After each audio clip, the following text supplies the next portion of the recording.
चाहेंगे कि जो पहले हमारे जो आर्मी चीफ थे, खैर उन्होंने भी कहा था, मैंने ये बात कई बार जो है कहा है, और बाकी लोग भी कहते हैं कि कश्मीर इशू को अगर साइड पे रख दिया जाए तो क्या हिंदुस्तान और पाकिस्तान के बीच में ट्रेड हो सकती है, बातचीत हो सकती है, या टूरिज्म और इस तरह की चीजों के ऊपर जाया जा सकता है?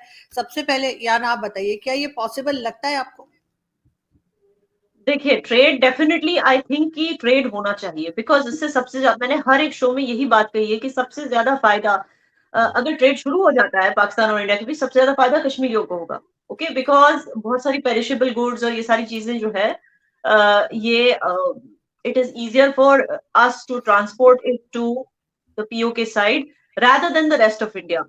ठीक है ना, बिकॉज पेरिशेबल आइटम्स का एक डेट होता है within which you have to consume it, लेकिन आप सोचिए वो कश्मीर से मुंबई आने तक बाय रोड ट्रांसपोर्ट उसको कितना वक्त लग जाता है, उसकी क्वालिटी खत्म हो जाती है। लेकिन वही चीज अगर if it starts getting imported into PoK, पहली बात तो ये कि मुजफ्फराबाद और गिलगित बाल्टिस्तान ये सारे जो इलाके हैं इनके लिए इट विल बी बेनिफिशियल, इनको सस्ता भी होगा, यहाँ पे जो इन्फ्लेशन है फूड आइटम्स का और इन सब चीजों का वो कम भी होगा।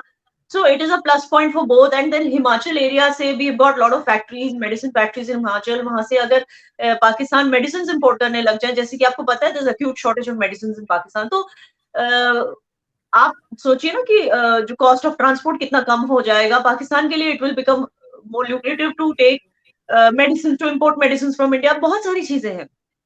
एंड मैंने शायद आपके शो में ये पहले भी एग्जाम्पल दिया था शायद आरजू की, जैसे ना किसी की अगर देखिए मेरठ में अगर किसी की शादी हो रही है तो उस घर के जो लोग हैं वो क्या बोलेंगे, चलो लेट्स गो टू दिल्ली और शादी की शॉपिंग करके आते हैं। अब वही चीज अगर मुजफ्फराबाद में शादी हो रही है, लोग यूजुअली पहले आई थिंक यही बोलते थे श्रीनगर चलते हैं शॉपिंग करके आते हैं, Srinagar was the hub for that entire area. तो हम मतलब इससे ट्रेड एंड कॉमर्स इतना बूस्ट होगा कि सबसे ज्यादा प्रॉफिट कश्मीर को होगा। एंड जाहिर सी बात है, अगर पाकिस्तानीज आर ऑलवेज सेइंग कि भाई कश्मीरी हमारे दिल में रहते हैं, we can even give our lives to them, they don't have to give their lives. इनको बस ये करना है कि इंडिया के साथ ट्रेड रिलेशंस बनाने, पहले तो डिप्लोमेटिक लेवल पे इंडिया के साथ इनको they have to work it out so that एक ट्रेड का रिलेशनशिप भी शुरू हो जाए। लेकिन उसके लिए जरूरी है कि डिप्लोमेटिकली इंडिया के साथ उनके अच्छे ताल्लुकात हो। जी बिल्कुल सही कह रही है याना, लेकिन यहाँ पर फखर एक चीज और आ जाती है जो बार बार इंडिया की तरफ से कही जाती है कि पहले आप अपने यहाँ से जो इस किस्म से लोग जाते हैं कश्मीर में बजरंगी भाईजान की तरह, उस चीज को रोकें। उसका क्या करना है? देखिए, अभी अगर हम ये बात कर लें कि पहले जो चीजें हो रही थी पाकिस्तान के साइड से जो हम देखते थे, और इंडिया उस पे लाजमी सी बात है बहुत सारे उनके कंसर्न्स थे। ठीक है, बात अब भी हिंदुस्तान करता है इस हवाले से, लेकिन शायद अब उनको भी पता है कि यार वो चीजें कम हुई हैं। ठीक है, with the passage of time उसके पीछे बहुत सारी चीजें हैं। वो आप एफएटीएफ को कहें या फिर सऊदी अरेबिया के रोल को कहें या यूएस के रोल को कहें, इन सब का अपना अपना एक रोल है। और इंडिया की डिप्लोमेसी यकीनन उसका सबसे बड़ा रोल उसका है। उन्होंने दुनिया को इस बात पे मजबूर किया कि यार इस चीज को खत्म किया जाए। और मैं खत्म तो नहीं कहूंगा, लेकिन शायद 80 या 90% में भी याना मुझे करेक्ट कर सकती है कि ये चीजें कम हुई हैं। ठीक है, एक तो पहला पॉइंट तो ये है। उसके बाद जहां तक बात है ट्रेड एंड बिजनेस की, तो अभी कुछ दिन पहले मुझे एक बड़ी जबरदस्त किस्म की चीज मिली। हालांकि आज से 3-4 साल पहले ये मैं सेम चीज में अफगानिस्तान के हवाले से सुनता था। कहते हैं अफगानिस्तान के बॉर्डर पे थोड़ा बहुत कुछ होता है तो कहते हैं जी हम बॉर्डर क्रॉसिंग जो है उसको बंद कर देते हैं। तोरखम के ऊपर स्पिन बोलदक जो चमन का बॉर्डर है, ये मेन क्रॉसिंग है बड़ी, तो उसको हम बंद कर देते। कहते इंडिया के साथ वागा खुला रहता है। लेकिन अब लोग पता है क्या कह रहे हैं आरजू, लोगों ने अब ये कहना शुरू किया कि यार अफगानिस्तान से टीटीपी को भी हेल्प है, ये सारा कुछ है, उसके बावजूद कहते हैं उनके साथ बॉर्डर हमारा खुला है और इंडिया के साथ हमारा बॉर्डर बंद है। बिलीव मी कि ये अभी कुछ दिन पहले मैंने सोशल मीडिया पे मुख्तलिफ जगहों पे ये खबर देखी, तो मैं कहा यार ये तो बिल्कुल उलट हो गया। यही वो टीटीपी वाले हैं जिनकी वजह से कल आपका जो कराची में पुलिस हेडक्वार्टर पे इन्होंने सीज किया है। Exactly. आप सोचिए, आपके आईजी ऑफ पुलिस को इन्होंने होस्टेज लिया। मतलब इस हद तक आप लोगों ने इनको छूट दे रखी है।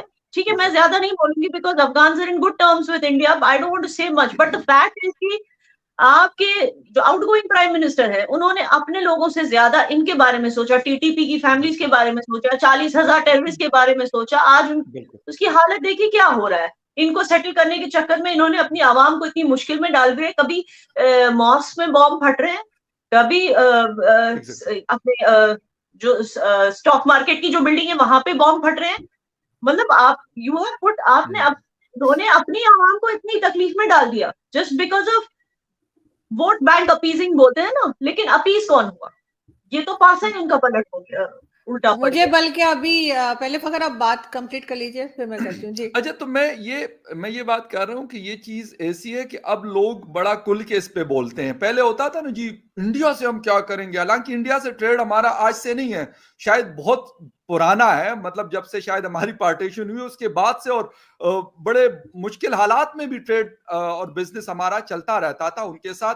ये अभी हुआ है कि मुकम्मल तौर पे चीजें बंद होती है, बल्कि अभी कुछ दिन पहले मुझे एक जर्नलिस्ट दोस्त ने पेशावर से मुझे कुछ लिस्ट भेजी कि यार आप थोड़ा सा पता करके हमें बताएं कि इस वक्त हम क्या चीजें अफगानिस्तान के हिंदुस्तान से इंपोर्ट कर रहे हैं और मजीद इसमें क्या हम बढ़ा सकते हैं। तो जब मैंने उसके ऊपर रिसर्च की तो अब मुझे बड़ा अफसोस हुआ कि इस रीजन में सबसे कम ट्रेड हिंदुस्तान के साथ हमारा है, नेपाल के मुकाबले में, अफगानिस्तान के मुकाबले में, भूटान और बांग्लादेश के मुकाबले में, मतलब सबसे कम हमारा है। यानी अफगानिस्तान उनके साथ डायरेक्टली उनका ना बॉर्डर लगता है ना कुछ और लगता है, लेकिन उसके बावजूद उनका उनके साथ ट्रेड एंड बिजनेस बेहतर है पाकिस्तान से।